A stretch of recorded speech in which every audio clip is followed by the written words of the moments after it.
A lot of founders I speak to ask about what they should be looking for in the interview process and as well as candidates to hire. How are you getting leads today? Is it inbound or outbound? Those are two different skill sets you're going to have to hire for.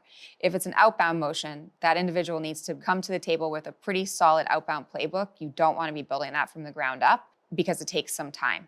If it's inbound, then you need to make sure that you have enough leads to feed the inside sales team. You want to look at what is your rep's day in the life going to be. They get 5 inbound leads. When they follow up with those leads, it's over a course of X number of touches. And then when you're on a demo, this is how your demo is run. After that demo, you send this specific email. After that email, you have a follow-up next step call. That next step call, your goal should be to move it to X stage.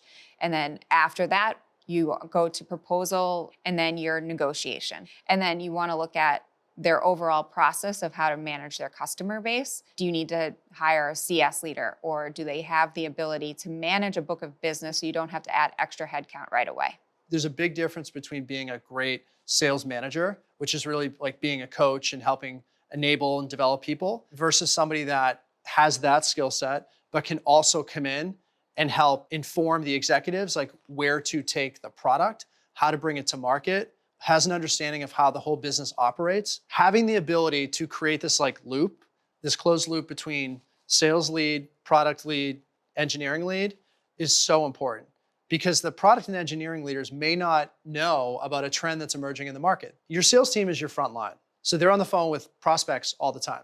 Therefore, they should have a seat at the table when you're discussing, what are we gonna build? Why are we gonna build it? I'd honestly look at directors. I think it's a good place to look, because those are folks that have ideally managed teams before and have been elevated into a director seat where they've had to make strategic decisions for the business, not just somebody that has managed a small group of people. There's a very big difference between somebody that is a manager and somebody that is more of an executive, and you're trying to find the blend of those two. You can't grow a sales organization with a leader that can't really identify, hire, and retain good talent.